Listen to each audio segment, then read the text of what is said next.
You're listening to Chillworthy, a podcast where two best friends discuss mysteries, murders, and anything in between for your enjoyment. So if you're ready to hear some chilling and unsettling cases, you're in the right place. Happy listening.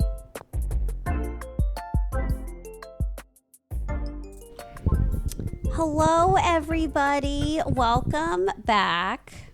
If you're a returning listener to our podcast, Chillworthy, with Brent and Talia. Hello, everybody. How you doing? All right. How about you? I'm good. Wonderful. I'm good. Yeah. Mm-hmm. Well, we're having a back-to-back situation, so I have no books. Right. No books to talk about. I'm sure you're thrilled. I mean, you could have just split the others in half. I could have.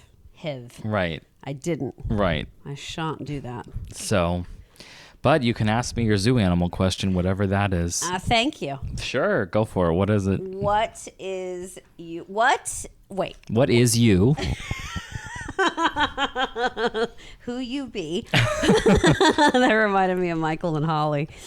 What is your current favorite animal if you were to go to a zoo, of what a zoo typically has, even though we don't condone zoos?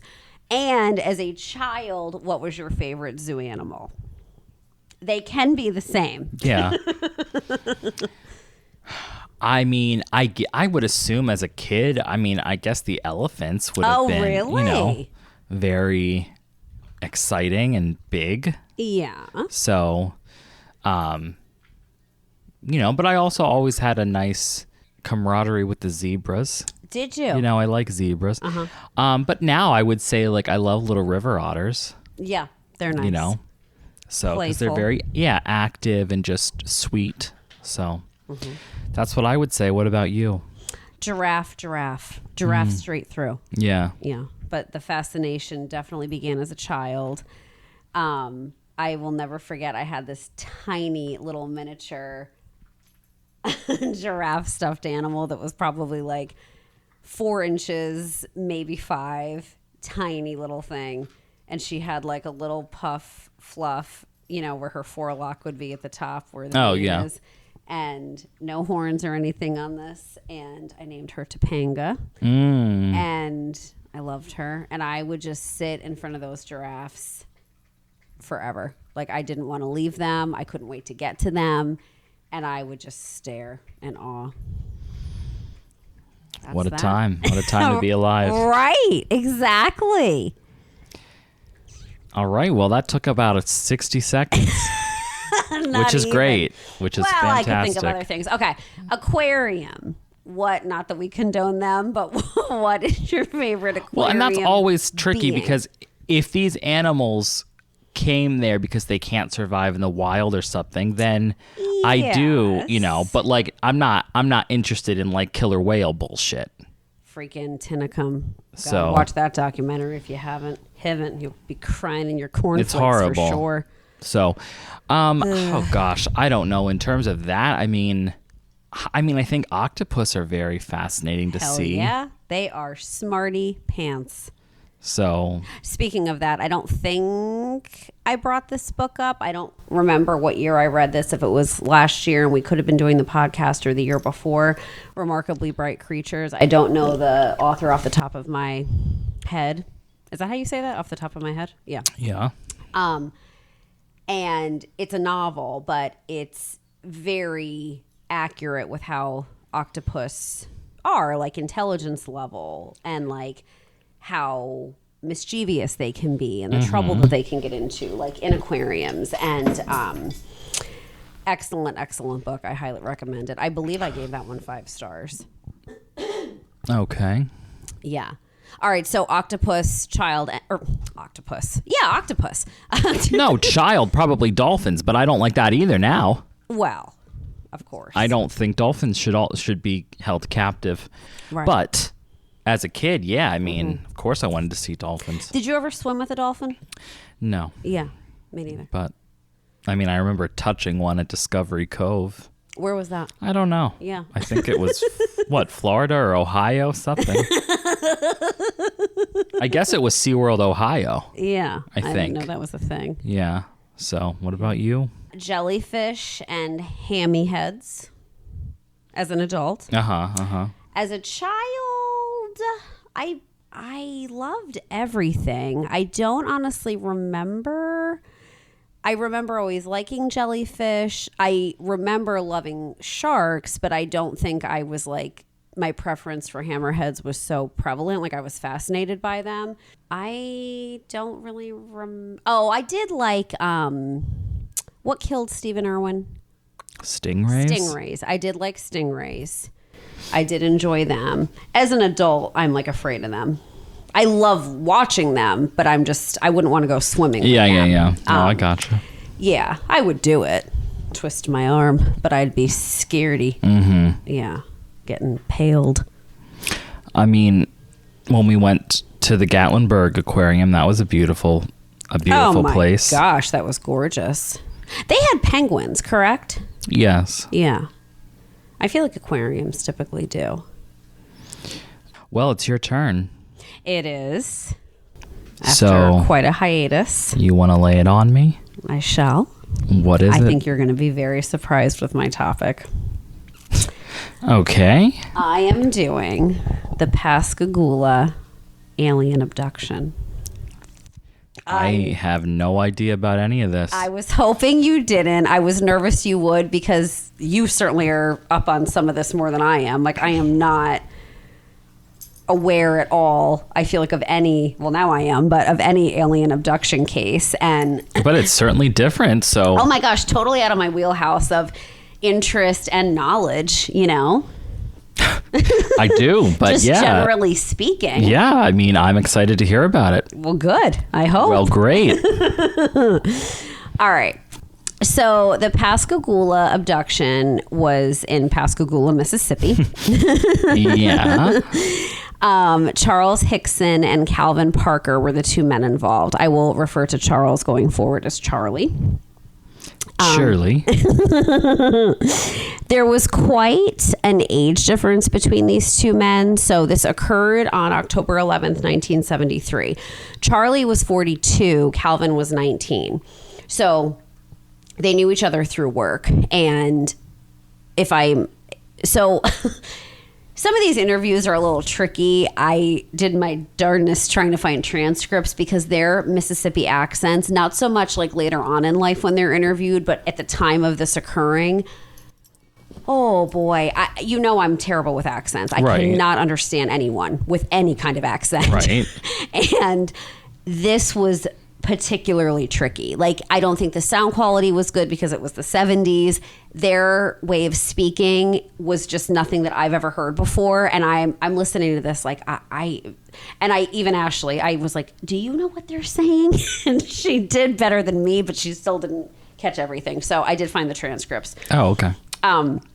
But so if I understood what Charlie was saying, I don't know if he owned it or if he ran it, and that's when he referred to it as like his shipyard. So it was Charlie's, and Charlie was Calvin's boss at the shipyard. Calvin was a ship fitter. Do you know what that is? Hell no. I was going to say I didn't. So they're known for their work in shipbuilding, ship repair, and also maintenance. So they focus on the structural aspects of ships and marine vessels. So that's this was the 19-year-old. Correct. The ship fitter. Yes, okay. Correct. No one ever got into what Charlie did specifically, so I don't know if it was like a supervisory role. Like, obviously, I'm sure he was probably a ship fitter or something else climbing the ranks. I don't know. Right, yeah. So they were done at work and they wanted to go fishing. So they got down to the Pascagoula River and the fish were not biting. So they were talking about let's just go somewhere else and see, what the deal is elsewhere. Yeah. So they go down to the West Bank and they set up and they hear a hissing sound. May I just ask, do we know what is this in the morning or the evening? Okay. I want to say, I get into that later on because I wanted you to hear, I know nothing about anything typical of an alien abduction. Like, I don't know. I've never looked into that. I don't think I do either. Oh, I thought you did. No, some basic stuff. Like what's typical though? Well, loss of time maybe? I don't know. But even that I didn't know. I didn't know that. I didn't know, what are we typically seeing and hearing? Not so much. I don't know aliens, that information. Okay. I mean, I don't. Yeah. Well, Bigfoot good. stuff, maybe. Right. I knew you knew that and you were familiar, but I don't know. So I was just very fascinated, and like this particular story really fascinated me because they were consistent. That to me, it was like insane. Like these are two men, friends, different generations. Right. Had nothing to gain by this. You'll hear one of them in particular had a very difficult time afterwards. Like nobody was asking for this. Neither of them were known in the community for, coming out with some strange stuff. Like this wasn't a pattern with them. They didn't hang in those crowds. Yeah. So I just felt like I got a very genuine vibe from this. And what was interesting about this case is I have the transcript of their interview. And then the investigators left the recorder going in the room with them and left, and the men didn't know that they were being recorded. And what they're saying to each other is still it bolstered their case. And I'm jumping way ahead. So. All right, easy. The conclusion is I'm done. At least tell some of the story first. Right. They hear the hissing sound, like I said. Oh, right. Then they see two flashing, pulsating blue lights. And Calvin commented like he thought the police were there because he was nervous to even go in this area, and he thought they were coming to arrest them for trespassing because I guess when they arrived, he said to Charlie, like, I forget what he said, what sign was posted, but it was something along the lines of like, essentially, please don't fish here kind of thing. Okay. Or something, maybe it was about hours. I wasn't clear on it, with time of day or whatever. But so Calvin expresses his concern to Charlie, and Charlie is like, we're fine. Like, we're not going to leave. We're staying here now. Okay. All right. So they observed an oval-shaped object. It resembled an egg, like turned on its side. It was 30 to 40 feet across and 8 to 10 feet high. For reference, like I'm terrible with imagining what that is. Like, I don't understand. Like, I don't know how to imagine it in my head. So maybe you're better about it than I am. But just for reference, I looked up a tractor trailer because I was thinking, we're probably talking bigger than a tractor trailer. We're not. So a standard tractor trailer typically measures about 72 feet long. The trailer itself is 53 feet long. And the tractor or the cab, I don't know what you call it, is 19 feet long. 8.5 feet wide, 13.5 feet tall. So it was way smaller than the entire tractor trailer and also shorter than the trailer itself of 53 feet. Now, height-wise, though, kind of not far off, like 8 to 10 feet high. The tractor trailer is 13.5 feet. So just so you have that perspective. So they were commenting, just giving a summary, that they were conscious but paralyzed. So initially they were saying, we felt like we were paralyzed by fear, but then they're like, it wasn't fear. We couldn't move. I don't go for that shit. I don't go for that shit at all. While you're floating on water, nonetheless. So they were not... Fine. Yes, but fine. Right. Semi-better, but... Right. So 3 bulky-looking creatures, probably 4.5 to 5 feet tall, and they looked like they were built like football players. Their skin was very gray and wrinkled, resembled elephant skin. All right. They had no eyes that the men could at least observe. Okie dokie. So they thought they were people at first. Their heads, though, were attached directly to their shoulders. They had no neck. And where their ears and nose should have been were just spikes coming out, like essentially like a unicorn horn. That's like the drawings that have been done that the men tried to describe what they saw. Okay. Ears went farther out than the nose spike. Their arms moved from their shoulders like ours are, like how ours connect. Yeah. But they moved in a way that was like very mechanical, almost robotic and gliding. And they hovered over the ground. Like they didn't walk. They just kind of glided through the air, essentially. Okay. Not very far off the ground. But they both commented, too, that when the door of this craft opened, they're looking at them. The three figures are starting to come towards them, and almost like instantly they're upon them. So there was like they didn't have to walk. Clearly they weren't walking, but they were just immediately standing there in front of them. Okay. So they had robotic slit mouths and crab-like pincers as their hands, which I'll get more into those details with how they described them. I mean, it's reminding me of Rosie from the Jetsons. Oh. She had eyes, but... She did, and her little doily. Didn't she have a bow, too? I liked her, but she could be a little crickety-crankety. I guess. Who did you like on the Jetsons? Who was your favorite? I can't even say. I don't know if I had a favorite. Who was yours? The sister. Right. It always threw me off that she had white hair. I always found that odd. I liked it. I'm just saying, I mean, why? Who the hell knows?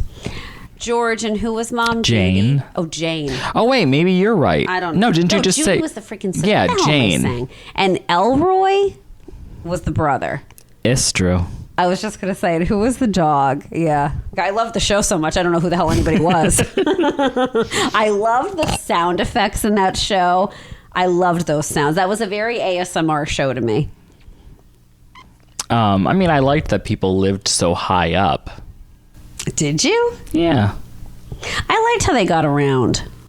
Of Zip, course. zip. And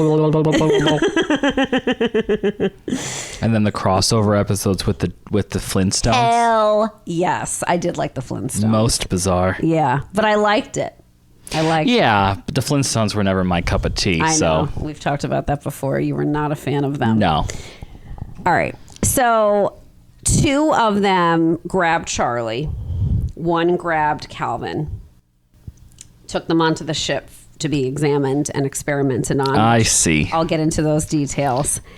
And Something else I'm not a fan of. but they both commented that when this ended and they found themselves back on land, they assumed, both of them, this was hours. Like, we've been up there for hours, and it was only 20 minutes.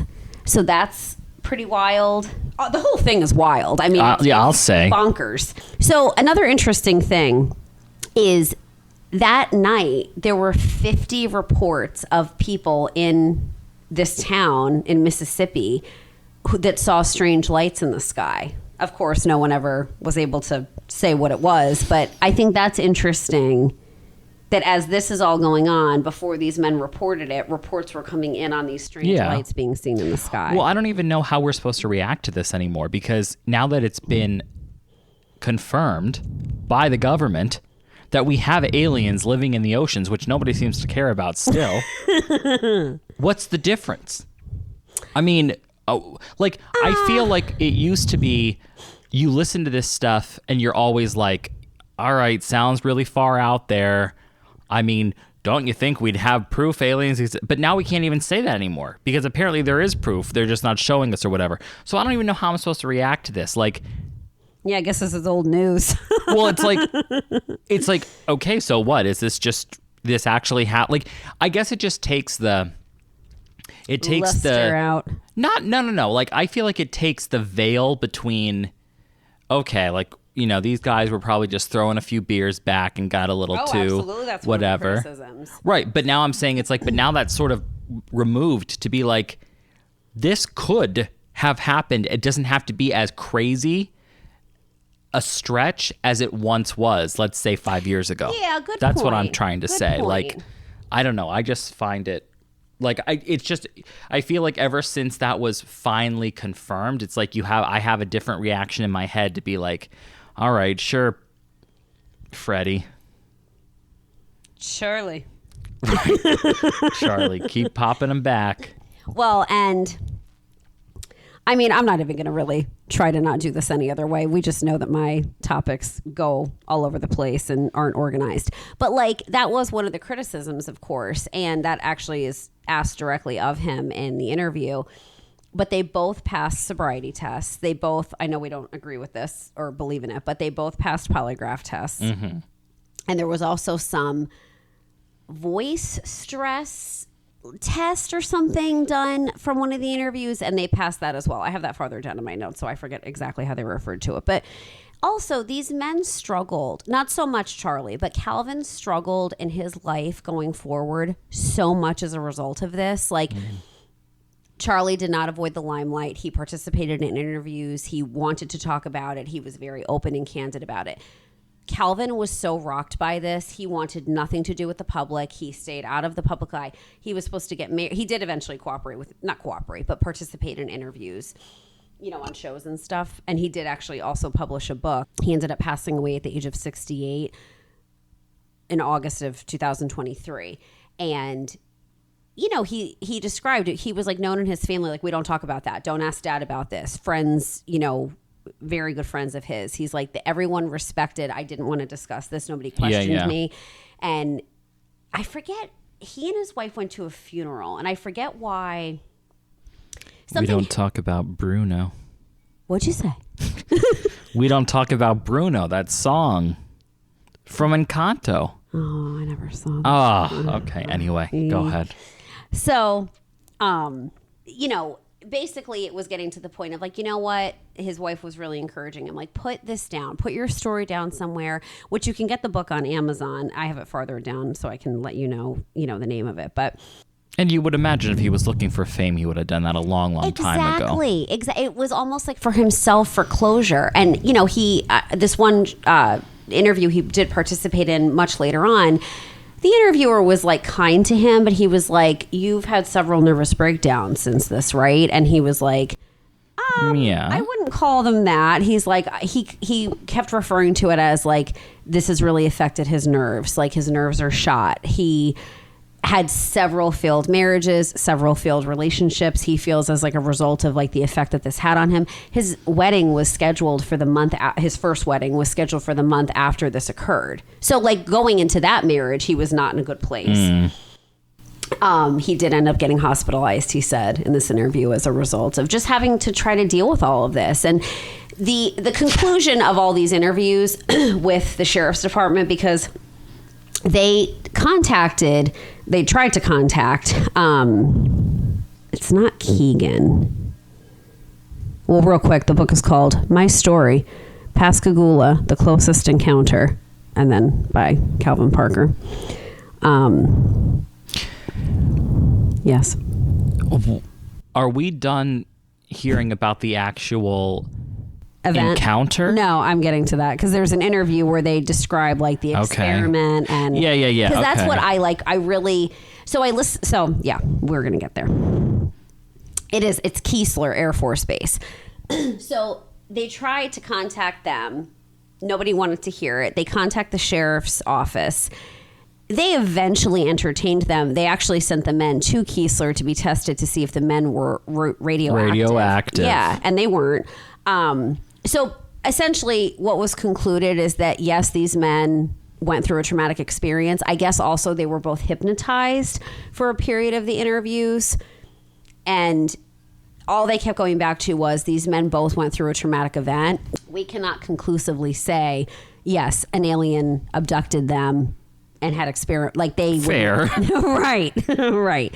But it was just very difficult for Calvin. And he also, I guess, later on, 2018, he participated in an interview with the Sun Herald, and he told them that he was so worried that they infected him with something because, again, I'm all over the place. I could see that fear. Well, so they both had puncture marks and said that alien germs. That's what I think of immediately. Space germs. Space is the cleanest place you can be. Other planet germs. That's fair. I'm already thinking about Earth germs. Good God. The possibilities in space are probably endless. Anyway. So, he was saying like he bathed in bleach when he got home that night because he just was not in his right mind and like panicked. Or was he?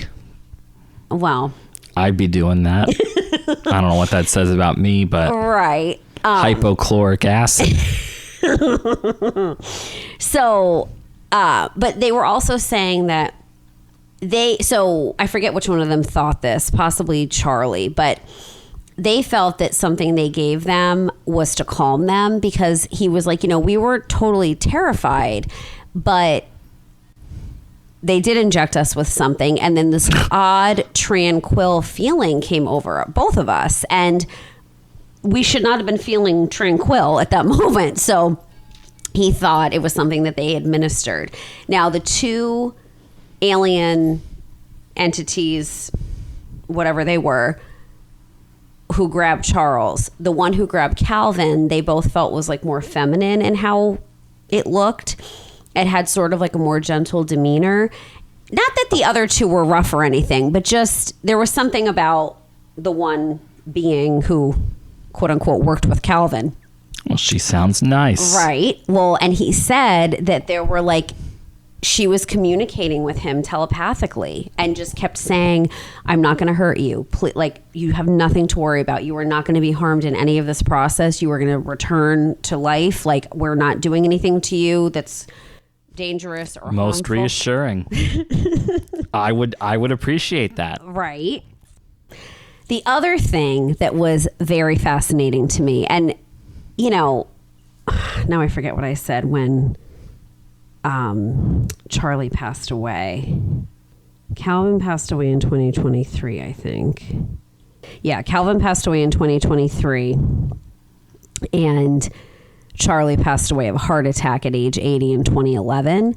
And again, Charlie coped way better. So I think the fact that this worked out, that this woman came forward when she did, but that Calvin was the one that particularly struggled with all of this. And he was alive to be able to have this connection.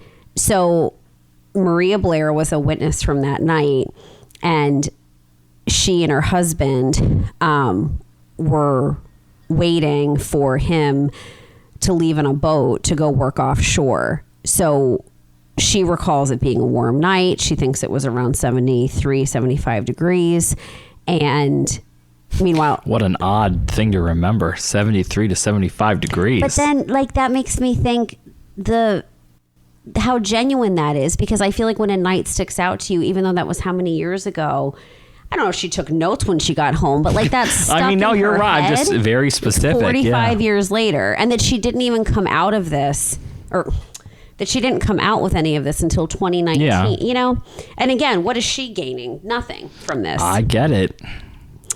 So she said, while they were waiting, Jerry went to sleep. Maria saw what she described as a strange blue light streaking back and forth. She said she was looking up at the sky, seeing the stars, the Big Dipper and things, and that's when she saw it rise up in the sky. She said the blue light was right over where the men were reportedly abducted. She thought at the time that it was a plane or a helicopter. She did not think that it was a UFO. She said the blue light continued moving without noticeable sound for about 30 minutes. Remember that there was no sound really when it went out of sight. She said... Then she heard something fall in the water. It was like a loud splash. The water was just rippling. And when I looked down, that's when it looked like a person was in the water. I was looking just right below me. Can you imagine that? Say this. I'm trying to follow what you're saying. Where was she standing? What was right below her? I think the edge of the water, the riverbank. You're telling me something was looking up at her? From the water. Okay, that's what I thought you meant. But then also what you're saying now about aliens in the ocean. This was a river, but still. Close the hell enough for me. That's gross. She still doesn't know what she saw in the water, and she didn't think much of it until the next day. She didn't think much of it. You just told me she watched a UFO drop something off into the water that was then watching her from beneath the surface. Then the next day, she heard about what Calvin and Charlie told the Jackson County Sheriff's Department, and then she said, I think I saw two men being abducted by a UFO. She said she never talked to anyone about it except her family, and that her husband wanted her to keep quiet. He said... quote, when she would talk about it, I would tell her to just shut up. People are going to think you're crazy. Poor lady.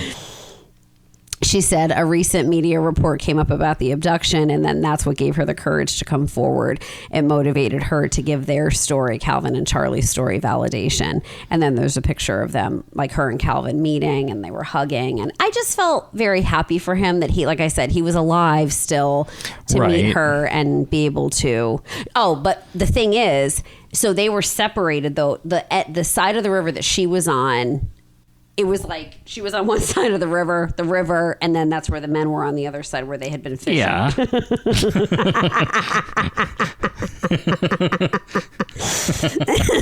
Like a person on the other side of the street was them, the street. And then on the other side of that street was that person.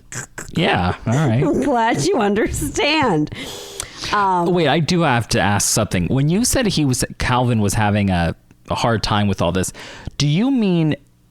So at first I thought you meant because people like weren't believing him. Then I thought you meant because just of what the experience was. Because of like he thought he was injected. Well, he was injected with things. And just like he was scared of. Like, did I just see a freaking alien? Like, what the hell just happened? Did I go up on an alien ship? Am I hallucinating? Like, right. Okay, and then everything. Knowing what was this girl's name? Maria come forward to say she saw this too. Just validated him more as well. Like. I'm not crazy. Right, because people did also then say, dude, you're crazy, him and Charlie. Yeah. Yes. Okay. And they did end up, there is now a historical marker on the site, like on the banks of the Pascagoula River. And the marker says almost. The marker says the Pascagoula UFO story remains the best documented case of alien abduction. Wow. Yeah. All right, so, and also some statistics for you. Oh, shit. So I just looked up, like, how common are we talking? Like, what's out there? Shami. Right. So only 5 to 6% of the general population alleged to have been abducted by aliens. I think that's enough. It is, but I just thought it was higher. I don't know. Well. Okay. The National UFO Reporting Center in the United States, which documents sightings of unexplained aerial phenomena all over the world.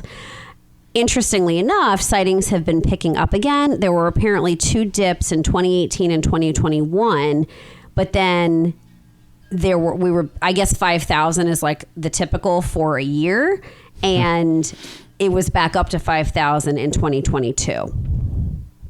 Now, for that area in Pascagoula, I thought there would be maybe statistics for that area.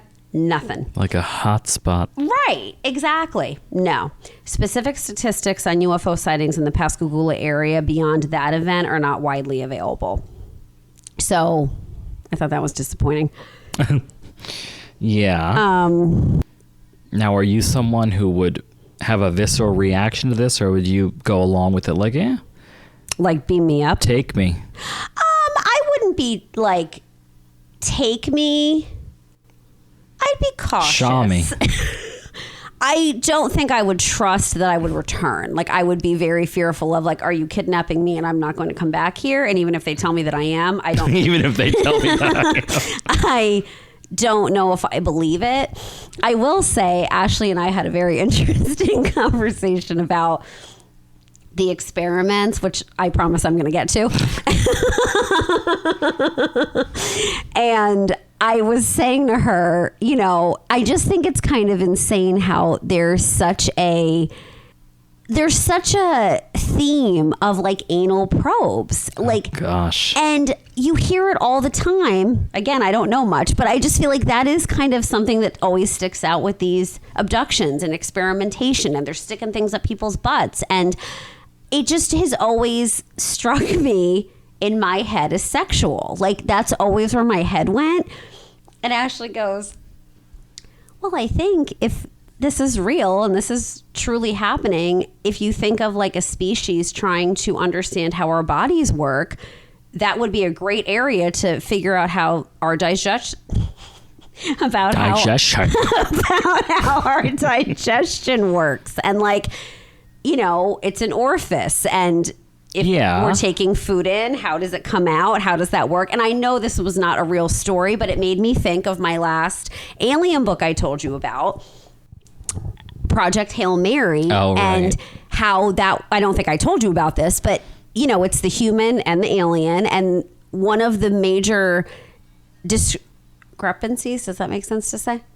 Okay. Differences, was how this alien ingested and digested food. And it was disgusting. And it was like, so now to them, it was embarrassing to eat in front of others. Like how we wouldn't want to go to the bathroom in front of somebody else. Like that would be something we would definitely want privacy for. And you wouldn't just do that in front of anybody. Right. To them, it was eating. Like that freaking reminds me of Brittany Murphy and Girl Interrupted. Oh my God. Well, yeah, eating disorder. Absolutely. She didn't want to eat those chicken wings anywhere but her room. And then sticking the remnants under the bed.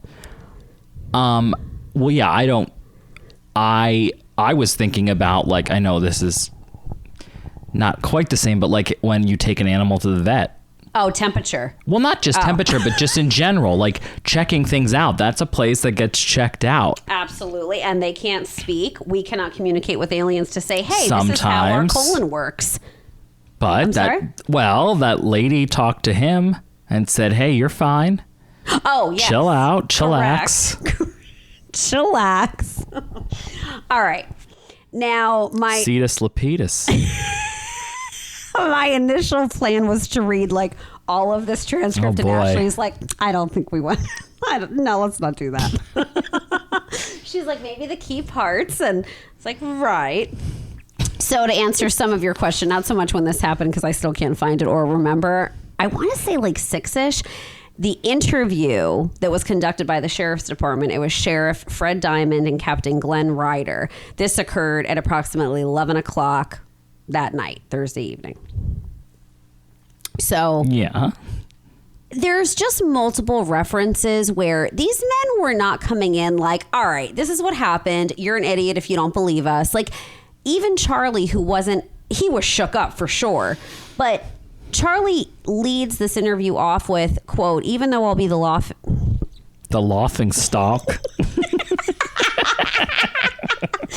Even though I'll be the laughing stock of the country, I'll tell what I've seen and the experience I've had. Which well, freaking good for you, so Charlie. Brave, exactly. All right, so I'm going to go down a little bit. He's describing the sounds. He's explaining and excreting what he's seeing. He makes multiple comments referring to Calvin as he just went hysterical. He says that multiple times in his interview. Another time he references it, I was so scared. Well, you can't even imagine. Calvin done went hysterical on me. Poor Calvin. I'm trying to imagine between the two of us who would handle this better. If we were out there, I think you would too. And try to make a friend. I think I'd ask. I think you'd be rude. To be honest, I think you'd stare them down. If that nice female alien was like, "Hey, listen, sweetheart, it's gonna be fine," I can't be told. I think you would dip your head, look over your glasses, and slowly start like just giving her daggers for That's what I think would happen. Fine. And what would you be doing? I'd try to be polite, I think, but I'd be scared shitless. Well, I would be extremely frightened, and I don't want to make anyone mad. So I see why you think I'd be like that. But, I wouldn't. I would worry they're not going to understand me. I don't know if you even understand our body language. I barely do as well. We make do. And I'd have so many questions. But would they be answered? Would I understand them? Well, I know. I always keep thinking about it in terms of like, if we come across an animal in the wild, we're not really that concerned about what they're thinking about. We only want to know what we want to know. And that's what part of me thinks about aliens is like, they're there to not necessarily enrich our lives by answering these questions of the universe, but more so like, what do you got going on down there? Yeah. And how do you function? And, we'll tag you for later. We're out ski. Oh, we'll be like little birds with little things around our ankles. Like, I don't know. That's just how or ear tags, I think like sheep. I think it would be lovely if there was a big conversation that happened. But I'm saying, like, we as humans don't care too much about conversing with or trying to help other little things understand us. And Bears. that's damn right. Going off on a tangent. Okay. All right. Now I'm going to read the conversation between Charlie and the sheriff, and I'm not going to keep going back and forth. Charlie said, the sheriff said, you'll just have to figure it out. You'll do it in voices. All right. So Charlie says, 2 of them just floated around behind me and lifted me off the ground. By your arms? Yes, by my arms, with their pincher things. They must have done something. I was just raised right off the ground. They didn't use no force, though. No force. They didn't hurt me. I didn't feel nothing. And then they say, how was your buddy doing then? He just passed out on me. They glided me right into that thing. You know, just how you would guide somebody. All of us moved together like we were floating through the air. Now that sounds nice. Peaceful. Birds. Maybe not birds. When I got in there, they had me, they just kind of had me there. There were no seats, no chain. They just moved me around. I couldn't resist them. I just floated. I felt no sensation, no pain. They kept me in that position for a while. Then they would raise me back up. You said they had some kind of instrument on you, didn't you? Yes, some kind of instrument. I don't know what it was. I didn't see anything I could call an instrument that I've ever seen before. Well, what did it look like? Could you describe it? No, I can't. Was it like an x-ray machine? No, it wasn't. There is no way to describe it. Well, then he goes on to describe it. It looked like an eye, like a huge eye. It had some kind of attachment to it that moved. It looked like a big eye, and it went all over my body up and down, and then it left me. Oh, no, I'm sorry. He said, then they left me. And he says, they left you inside that machine? They left me right by myself in the position they had me in. I couldn't move, just my eyes could move. I don't know how long they left me there like that. I don't know if I stayed conscious, but I think I did. And then they did come back. How long did they leave you? I don't know. I never wore no watch. Well, how long would you say, though? I'd say 20 to 30 minutes. Then when they came back, they laid me back over again. He goes, you didn't try to talk to them? Ask them what was going on? Yes, I did, but I'd get a buzzing sound out of one of them. That's all. They didn't pay me no attention, my talking or anything. I'm sorry. Which guy is this? This is Charlie, the older man, 42. Okay. All right. Now they're about to shame him for the reporting. So let me remind you, they tried to go to the Air Force Base. Nobody wanted to hear it. Told them to contact the sheriff's office. All right. So the sheriff goes, was this right after dark? Charlie says, no, it wasn't too long after dark. Well, why you waiting this time of night to call us about it? Well, Mr. Fred, when I got out of there, I knowed nobody wouldn't believe me. I went by he went to the freaking newspaper. That's where he went first. I forgot about this. He went by the Mississippi Press. He beat on the door. He said to the man sitting there, I want to see a reporter. He was told there's no reporter there until the morning.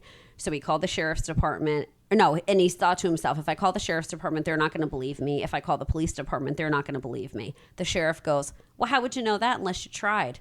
And dear Charlie goes, well, I apologize for that. That was just my way of thinking. Everyone's very kind here.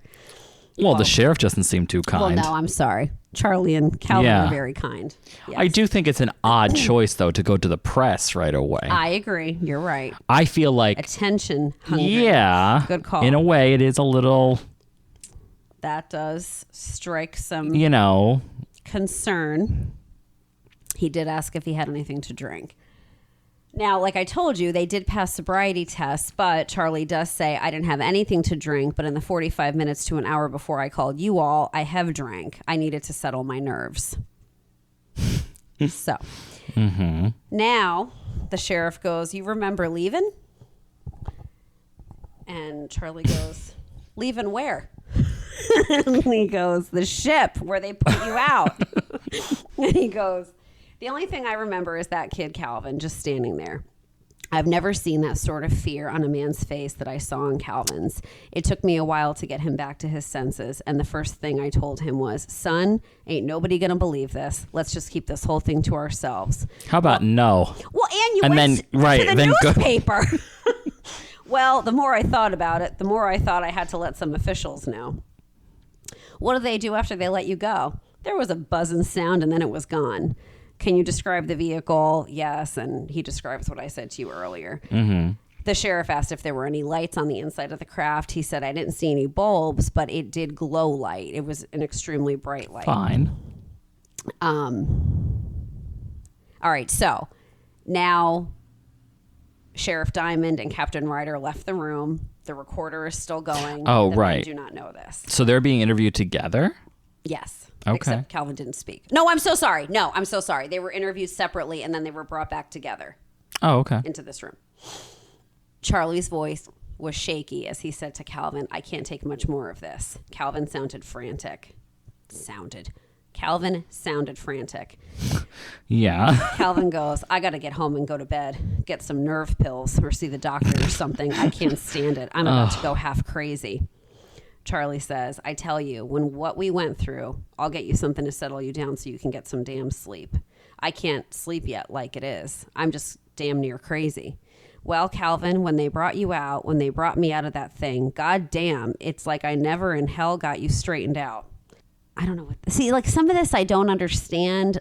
I like the vernacular or like that sentence doesn't really make sense. But I guess these men are spiraling, so they're not really going to make sense anyway. Wasn't he just saying, I never got you calmed down like you've been, you know? To never in hell got you straight. I don't know. So I guess.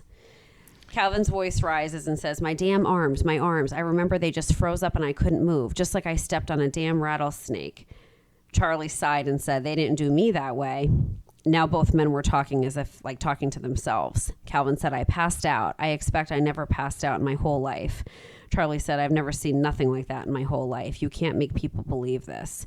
Calvin said, I don't want to keep sitting here. I want to go see a doctor. Charlie said, they better wake up and start believing us. They better start believing. Calvin said, you see how that damn door came right up? Charlie said, I don't know how it opened, son. I don't know. Calvin said, it just laid up. And just like that, those sons of bitches, they just came out.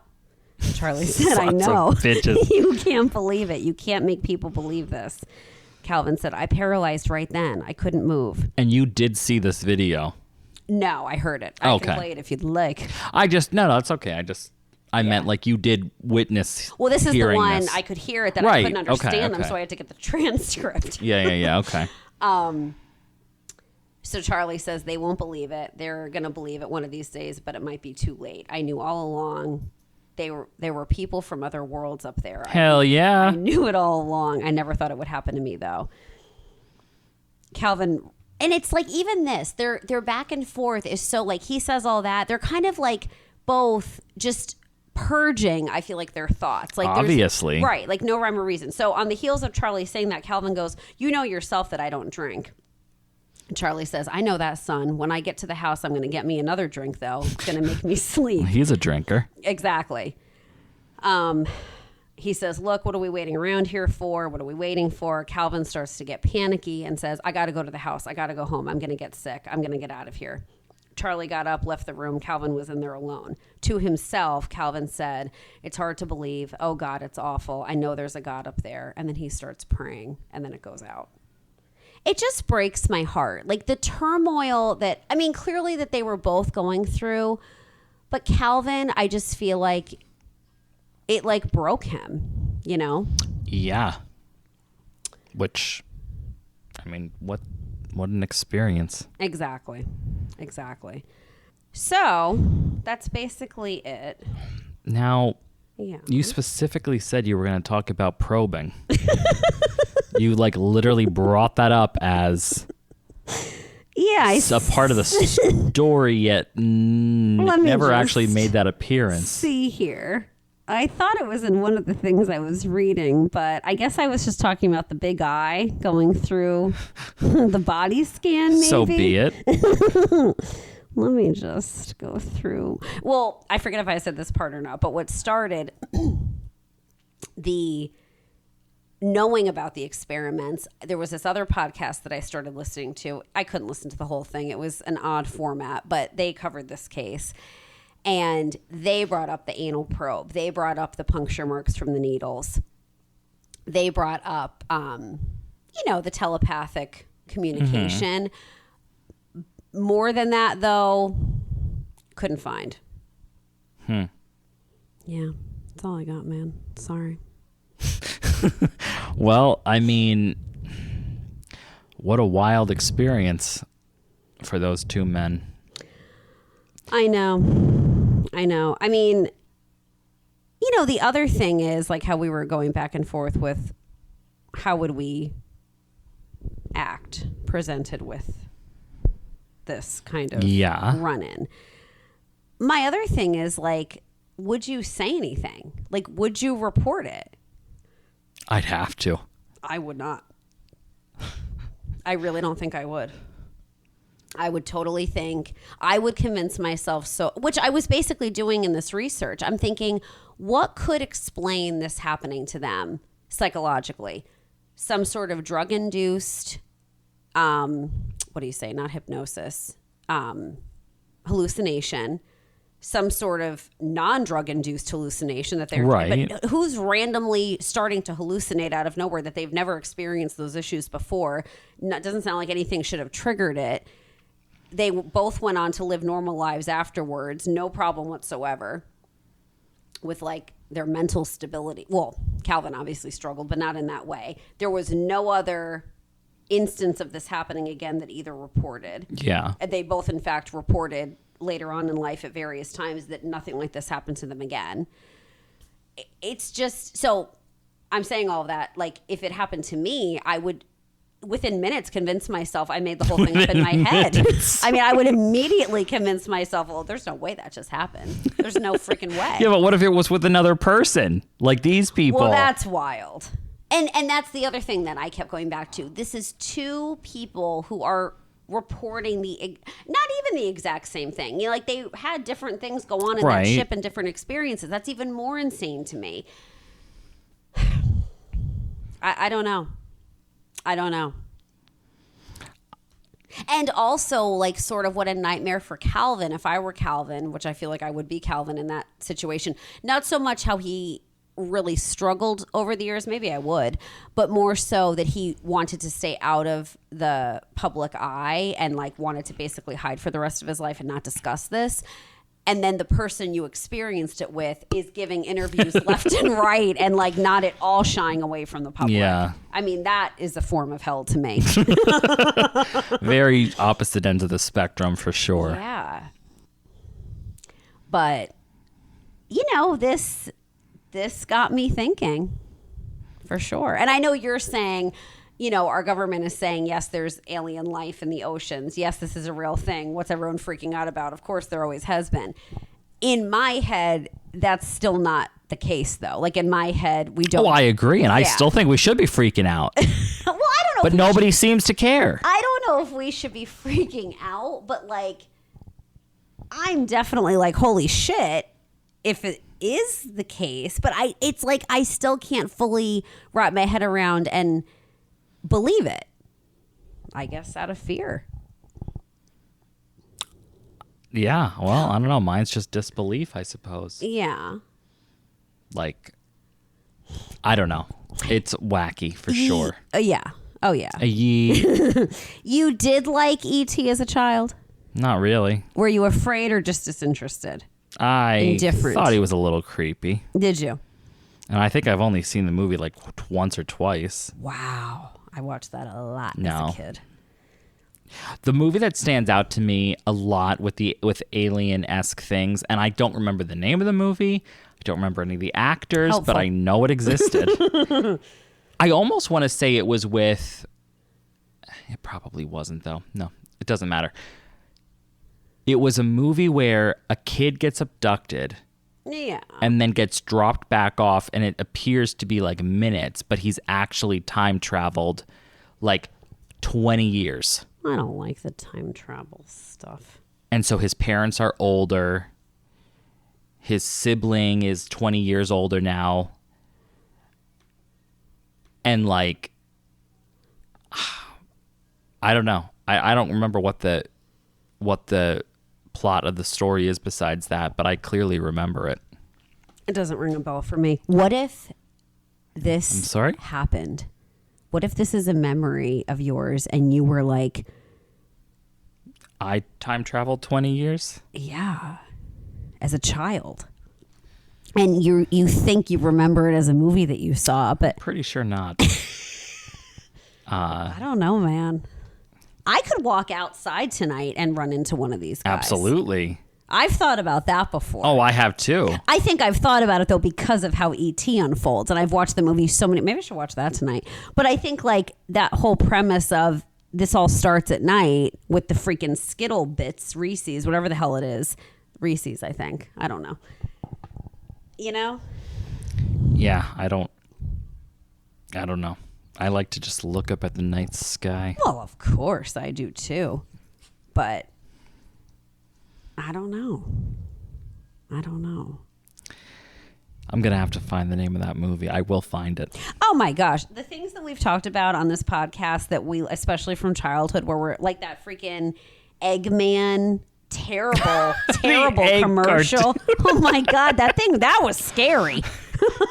Yeah. Like, I feel like we put a few things into Google while we're doing this. I'll find it, baby. I'll freaking find it.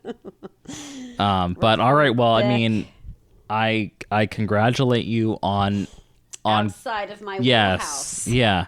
And it's just nice to talk about something. It didn't end in death. I thought of that too. Because initially when I heard about this, I was like, these poor men probably died and like went missing, and this is how it's being explained. Like I didn't even, hitting myself in the face, I didn't have a clue how this would go. And then I was like, oh, all right, everyone's still, well, they're not actually with us. They not did both anymore, pass but away, of natural reasons. Yes. So, but God rest their souls, and I commend them for their bravery and just how difficult, I'm sure, even for Charlie, who was more open about it, that shit has to mess with you for years to come. Would you ever consider reading the book? Because it's not a book you'd normally read, but now that you've researched the case a little, does it hold any interest to you? I think it does, and especially which one wrote it.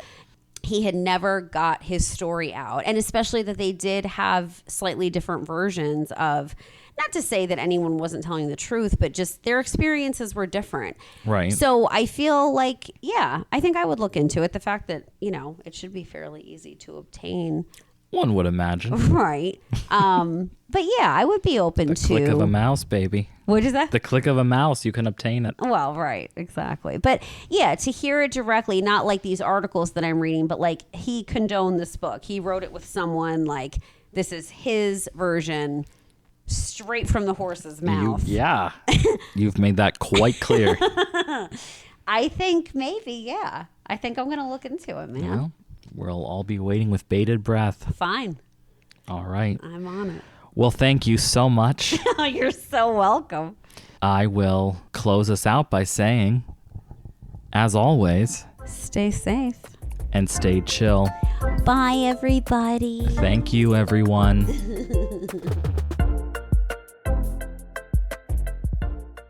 You've just listened to Chillworthy. Thank you for joining us on this latest episode.